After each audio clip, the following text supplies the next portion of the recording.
സോഡയുണ്ട്, വെള്ളമുണ്ട്, ഏതാ വേണ്ടെന്ന് വെച്ചാ ഒഴിച്ചോളൂ. അപ്പൊ എന്റെ ഒഴിക്കുന്നില്ലേ? മദ്യം ആരോഗ്യത്തിന് ഹാനികരമാണെന്ന് കുപ്പിയുമ്പോ തന്നെ എഴുതി വെച്ചിരിക്കല്ലേ, പിന്നെ എങ്ങനെ മനസമാധാനത്തോടെ കുടിക്കും? അങ്ങനെയൊക്കെ വിചാരിച്ചാ കഴിക്കാൻ പറ്റുമോ എന്റെ എൻഡിആറെ? ആ അത് ശരിയാ. ഞാൻ കുടിക്കില്ലെങ്കിലും മറ്റുള്ളവർക്ക് ഒഴിച്ചു കൊടുക്കാൻ എനിക്ക് ഭയങ്കര ഇഷ്ടാ. പ്രത്യേകിച്ച് സാറിനെ പോലുള്ള സർക്കാർ ഉദ്യോഗസ്ഥന്മാർക്ക്. വെള്ളം അടിച്ച് നേരത്തെ തട്ടിപ്പോയ അവകാശികൾക്ക് ജോലി കിട്ടൂലോ. എൻഡിആറെ ഞാൻ സാറിന്റെ കാര്യം പറഞ്ഞതല്ല.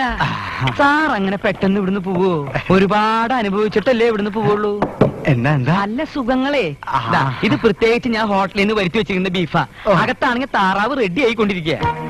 എന്റെ പൊന്നു താറാവെ പൊറുക്കണേ. പഴയ തൊഴിൽ മറന്നിട്ടില്ലല്ലേ? ഏത് ക്ഷൗരം? കത്തിവെച്ച് എനിക്ക് വലിയ പരിചയമില്ല, അതുകൊണ്ടാ. അപ്പൊ നീ ഞങ്ങൾ സ്ഥിരം വച്ചോണ്ടിരിക്കുന്നോ? വാചോടിക്കാൻ മുറിക്കണം അങ്ങോട്ട്.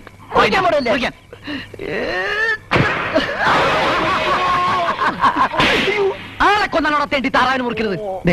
അച്ഛനോടുള്ള ദേഷ്യം എന്നോട് തീർത്താണ്ടല്ലോ. ഇങ്ങനെ പാത്തും പതുങ്ങി മുറി കൊടുത്തിട്ട് ഒരു കാര്യമില്ല. മുഖത്തൊക്കെ 4 വർത്താനം പറയാൻ ചങ്കൂറ്റം വേണോളാം. അതെവിടെ കിട്ടെന്റെ സാരഥി? എനിക്കൊരു സംശയം, നിങ്ങൾ രാമൻ നായരുടെ മക്കൾ തന്നെയാണോ? എടാ, അങ്ങേരുടെ മക്കളായിരുന്നെങ്കിൽ അങ്ങേരുടെ ചങ്കൂറ്റത്തിന്റെ 1% നിങ്ങളിൽ വേണമല്ലോ. ഇതൊരു മാതിരി കുത്തിവെച്ച് ഒറ്റ കാളക്കുട്ടികളെ പോലെ. ഞങ്ങൾക്ക് അമ്മയുടെ രക്തോ. നീ അങ്ങനെ ആക്ഷേപിക്കൊന്നും വേണ്ട. ഒരു ദിവസം ഞങ്ങൾ അഗ്നിപർവ്വതം പോലെ അങ്ങ് പൊട്ടിത്തെറിക്കും. അതിനു വേണ്ടിയല്ലേ ഇപ്പോഴേ പോഞ്ഞോണ്ടിരിക്കുന്നത്. എല്ലാം സഹിക്കാം. ഇന്ന് ആ പൗർണമിയുടെ മുമ്പ് വെച്ചല്ലേ എന്നെ ഇൻസൾട്ട് ചെയ്തത്. ഞാൻ ഇനി എങ്ങനെ അവളെ ഫേസ് ചെയ്യും? ആ ബന്ധം ഇന്നത്തോടെ ക്ലാസ്. ഒരുമാതിരി ചങ്ങക്കൊണ്ടെന്ന് വർത്താനം പറഞ്ഞോണ്ടല്ലോ. 3 വർഷമായിട്ട് ഒരു കളങ്കമില്ല കൊണ്ടുനടക്കുന്ന ബന്ധം അറിയോ? 3 അല്ല 30 വർഷം കൊണ്ടു നടന്നാലും ശരിയാണ്. ഒരു പ്രേമ വിവാഹത്തിന് എൻ ടി രാമൻ നായർ സമ്മതിക്കൊന്നും നിനക്ക് തോന്നുന്നുണ്ടോ? കൊല്ലാൻ വിളിക്കുക ചെല്ലടാ. കൊച്ചുവെളുപ്പങ്കാലത്ത് തുടങ്ങണം അധ്വാനോ. കടപൂട്ടി വന്നാലെങ്കിൽ എവിടെയെങ്കിലും ഒന്ന് അടങ്ങിയിരിക്കാൻ സാധിക്കൂ. ഇവിടെ ഉള്ളവർക്ക് വെച്ചോളമെന്നും പോരാഞ്ഞിട്ട് ഞാൻ ഫുഡ് ഇൻസ്പെക്ടറെ കൊണ്ട് താറാവിനെ തീറ്റിക്കാത്ത ഒടുക്കത്തെ തീറ്റിഞ്ഞ് വിളിച്ചു കൂവി ഡയഫ്രം പൊട്ടട്ടടാ. ഇങ്ങനെയെങ്കിലും ഒന്ന് പ്രതിഷേധിക്കും. രമേശ ഇങ്ങോട്ട് വരാൻ. ബാറ്ററി വീക്ക് ആകുമ്പോ നിർത്തിക്കോളും. ഇത് ബാറ്ററി അല്ല, ജനറേറ്ററാ. ഞാനൊന്ന് ചോദിക്കട്ടെ, എൻഡിആറിന് എന്നോട് എന്തും ചോദിക്കാം, പണം ഒഴിച്ച്.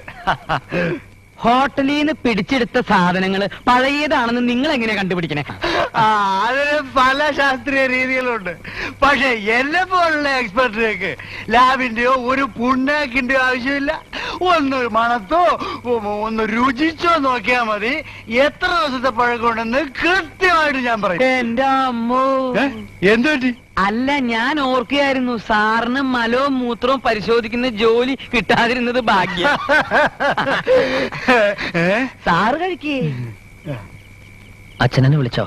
3 പ്രാവശ്യം വിളിച്ചു എന്നാ എന്റെ ഓർമ്മ. മോനത് കേട്ടില്ലേ? ആദ്യം വിളിച്ചപ്പോ പുല്ലിന് പശു കൊടുക്കായിരുന്നു. അല്ല, പശുവിന് പുല്ല് കൊടുക്കായിരുന്നു. ഇവൻ ഭയങ്കര തമാശക്കാരനാ സാറേ. ഇപ്പൊ അടൂർ ഭാഷയ്ക്ക് പഠിച്ചുകൊണ്ടിരിക്കുക. ഏത് ഇയറാ? സെക്കൻഡ് ഇയർ അല്ലേ മോനെ? ഇന്നത്തെ ഹോട്ടലിലെ കണക്കിൽ 5 രൂപ 75 പൈസ കുറവുണ്ടല്ലോ. അത് ഞാൻ പല തെണ്ടികൾക്കായി ധർമ്മം കൊടുത്തച്ചാ. അതിൽ നീ എത്ര എടുത്തു? അയ്യേ, ബീഫ് ഇനി ഇല്ലേ? ഇഷ്ടം പോലെ ഉണ്ടല്ലോ, ഇനിയും തരാം. അതൊക്കെ പോട്ടെ, ബീഫ് എങ്ങനെയുണ്ട്? എന്ന് പറഞ്ഞാ പോരാ, അത്യുഗ്രൻ. എന്തു പറ്റി എൻഡിആറെ? ഹോട്ടലിൽ 2 ദിവസം പഴകിയ സാധനങ്ങൾ ഉണ്ടെങ്കിൽ അത് ഇവനെടുത്ത് ഓടെ കളയും. ആളുകൾക്ക് കൊടുത്ത ഫുഡ് ഇൻസ്പെക്ടർ പിടിക്കും. വിദഗ്ധനായ ഒരു ഫുഡ് ഇൻസ്പെക്ടറാണ് പറയണത് 2 ആഴ്ച പഴക്കമുള്ള ബീഫ് ഉഗ്രനാണ്, അത്യുഗ്രനാണെന്ന്. ഇറച്ചി പഴകും തോറും രുചി കൂടുമെന്ന് ഇപ്പൊ നിനക്ക് മനസ്സിലായ? എന്റെ പൊന്നുമോൻ പോയിട്ട് ഒരു പ്ലേറ്റ് ബീഫും കൂടി എടുത്തിട്ട് വാ. എനിക്ക് വേണ്ട. 2 ആഴ്ചത്തെ പഴക്കം ഉണ്ടെന്ന് ഞാനൊരു തമാശക്ക് പറഞ്ഞതല്ലേ.